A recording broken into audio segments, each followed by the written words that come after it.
Welcome to Right on the Money, the weekly talk show with interviews you can use to help you maximize your money and optimize your financial future. Before moving forward with any of the ideas discussed on the show, always consult your financial advisor, insurance professional, or tax consultant. Looking for financial help or a second opinion? We can help you in your search. And now, your host of Right on the Money, syndicated financial columnist and money color commentator, Steve Savant. Well, welcome everyone to our money tips for the new year to help us get on track for 2016.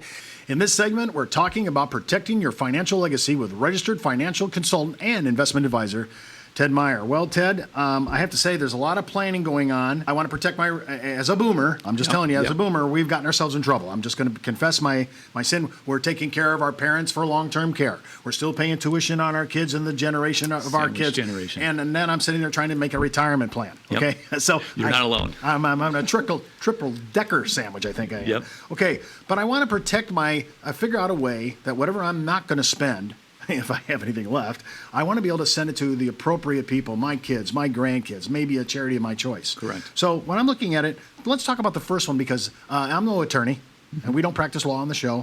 But there is some legacy protection we can do to escape probate. Right.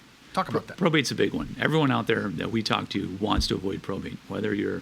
Now, why is that? What's the economic consequences of not doing it? Okay, so probate is a legal process by which they distribute your assets upon your death. You typically create a will get you into probate. From there, you want your assets, your house, your cars, your investments to go to specific people. Probate is the process by which that gets done. And because it's a legal process, and there's a lot of steps in there, I think there's about 42 steps in probate, this can take anywhere from 8 to 10 months, all the way up to several years. I have a couple of attorneys we work with that have had probates that have gone on for 5 to 10 years because probate only gets completed once everyone agrees on what's going to happen. Okay, and so the number one thing people are trying to avoid is going through the probate process. Arizona is unique in that it only takes $50,000 of assets to qualify for the formal probate.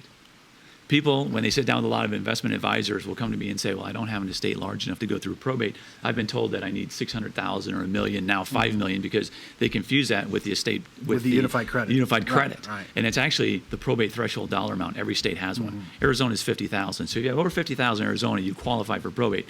Nobody wants to go through it because it's expensive. Attorneys are involved, accountants involved, assessors are involved, and it takes a long time. And the beneficiaries start fighting over it. All right, so we do not want to go through the meat grinder of the state's probation courts. Okay. Correct. All right, you don't want the states dictating where your stuff's going to go. That's right. Okay, so we're going to partner up with an attorney. And we're going to place these documents in force so that we don't go through probate itself. Okay, I get that. That is correct. Yeah, we're going to put a trust together. All right, now let's talk about, I noticed that you talk about this in your seminars about protecting from spendthrift children. In other words, they got a spending disease, right? Well, apparently I didn't do very good I didn't do a very good job in my parental oversight on the money issue. And by the way, just a little side note, in America, it is the number one lacking education. I go to the place where my wife teaches, where my daughter teaches. I've seen my kids go through school. Nobody knows about a checkbook. They don't talk about economics. They don't talk about value of money. It's really a place where we need to really up our game. They don't teach that. Talk about this, though, because I want protection. If my kids are spendthrift children, I want protection from it. And we all have them. I mean, I have 2 kids right now, 12 and 9. I already know which one likes to spend money and which one's to save. And I think if you ask everybody out there, everyone will say, these children of mine, they know how to manage money. These other kids, not so much. That always amazes me. I have kids the same way. How can they live in the same household and have 2 different dispositions on money? You know what? I have no idea how that happens. But what we want to do is make sure that the ones that like to spend the money, we can find a way to control how much they spend and when they do it. So the idea of saving the money or safeguarding the money from spendthrift children, you can achieve that through a trust. You can set up parameters in there where certain children get assets when they should, and other children get assets over a longer period of time. So if I have a bad seed, I could kind of exclude them. We had a case last week where a doctor came in. He's got 3 children. 2 of the sons are doctors themselves. The one daughter is not. And the 2 sons, he says, as soon as they pass away, as soon as mom and dad are gone, give them the assets outright. The daughter, on the other hand, who's an artist, has a little bit of trouble managing money. He wants to set up his estate so that when they're gone, the daughter will simply receive income from the trust over a certain period of time because they're afraid that once she gets it, she could blow that. The average inheritance in this country is spent in 90 days. Unbelievable. Unbelievable That's a how shocker. fast this money goes. People get it, they buy a new boat, they buy a new house, they And take you a can trip. direct this from the grave, basically. From is the what you're grave. That's saying. the whole idea behind a trust is you direct where the money goes and how it goes from the grave. Correct. So if you wanted to give your child, if you're really concerned about him blowing a huge piece of a principal that he just received, Correct. You could amortize this over maybe payments. Oh, payments over 5 years, 10 years, the rest of their life. Yeah. Absolutely. Okay. What happens? I love this. What happens when your in-laws become outlaws? I mean, I'm gifting to my daughter. I Yep. love my daughter. I'm giving her money, and she's married to Mr. Wonderful now, who's turned out to be Mr. Wrong. Right. How do I protect against that? Yeah, he was Mr. Wonderful right now when it was happening, but now it turns out that several years down the road, there's a divorce taking place, and now the in-law, your favorite son-in-law, has become your favorite son outlaw.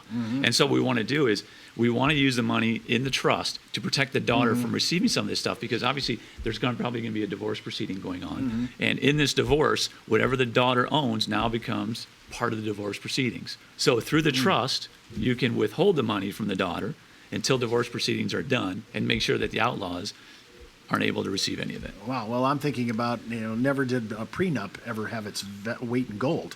Yes, very much so. Especially if you're marrying into money, and nobody does that they say they're not marrying into money. But I like the ability to be able to contractually or somewhere with a trust actually make sure my children get this. And of course, remember now in my state, I'm in a community property state. Yep. So that's going to be different. 50-50. And you got to find out how things are dispersed in your state. So when you're sitting there saying, Steve, what kind of state am I in? Go ahead and look it up. I'm sure your attorney can help you on this. You need to know those issues and the engagement, the rules of engagement on how to protect your children. I mean, with America, I think the number was like 70% divorced of my generation, the baby boomers. That's quite high. So the odds are high. Prenup might be the way to go. Some of the things you're talking about, because if my in-laws become my outlaws, I'm giving money to somebody else. Correct. You're giving money to people that you're no longer affiliated with. Okay, charitable giving, at the end of just a couple weeks ago, we were in 2015. We were doing the last second charitable gifting. Cash is king. Yep. We were taking loser stocks and unloading them because, might as well get lower yielding stock. We were giving it away. We were giving away high stocks that were actually good Correct. gain. I don't want to pay the taxes. There's a lot of ways that you can actually give money away. But tell me, first of all, how many of your clients are really have a disposition to give, even if what happens when their heart is so big but their wallet is so small? I think probably about half the people that come in our office that sit down with their attorneys have some form or fashion of charitable giving on their mind, whether it's to a university, a hospital, a church, something Only like that. for wealthy, affluent clients? No, it's or not really. It's across the board. Even ones that don't have as much still want to be able to give something. They want to create a legacy. Typically, we see this a lot in parents that don't have children. And instead of giving it to siblings, nieces and nephews, they turn around and they say, I'm looking at my alma mater. I'm looking at my local church, and that's where I want the money to go. It has to be an IRS-approved nonprofit organization. That is correct. Okay, and there's many ways to give. Cash is one. I just mentioned one. There's Cash is charitable one. remainder Stocks is one. trusts. There's so many angles on this. I could be actually. Some people like to buy life insurance. Life insurance is and another key. So just to pay it up, and the actual charity gets the death benefit. But when I'm thinking about targeting charitable giving, the first thing I want to make sure is that all my children know what I'm doing. Because if you're giving away real assets from your children, they're going to start questioning the financial advisor's, intent here, right? Kids are going to look at it and say, that's my money you're giving away. Yeah, you just gave it away. Correct. So when I'm thinking about this, when you're talking about protecting your legacy, your first line of defense of things that you want to do with your money, you're targeting your beneficiaries would be your first generation children. Correct. So think about this. Children, then your grandchildren. I'm a grandfather now. Man, I love these grandkids. Yep. But is it possible that I'm going to live to such an extent that we're going to be talking about 4-generational planning, and I might be looking at my great-grandkids? Very seriously. So before I even get to charity, I might be talking 4 generations. 4 generations. 2012 mortality tables came out, and we are living much, much longer. We'll get into that in a later segment. But again, 4 generations. You're called the sandwich generation right now, as you mentioned, because you're taking care of your parents and your kids. Well, coming here soon, you might be adding a 4th generation into that. It's amazing when you think about human longevity on a scale that's just mind-blowing when you think that Professor Debris, I think he teaches in Europe. He's a gerontologist. Says that a person that's going to be 150 years old. Hard to believe this. 150 years old has already been born. Yes, I saw that. And by the way, but it doesn't. In backdrop. Remember, the Guinness Book of World Records. Jean Clement died at 122 years, 164 days. That doesn't sound that far off. Not anymore. Wow. Well, when I'm thinking about all the things that we're going to be going into when we talk about legacy planning, all the things we want to target our beneficiaries on, these plans, these tactics, talking to an attorney is a huge issue. I want you to remember what the good Reverend John Wesley once said. Make all you can, give all you can, save all you can. I'm Steve Savant. We'll see you next week. For more information on this week's money topics, just go to our website at www.rightonthemoneyshow.com and follow Steve's daily postings on Facebook, Twitter, and LinkedIn.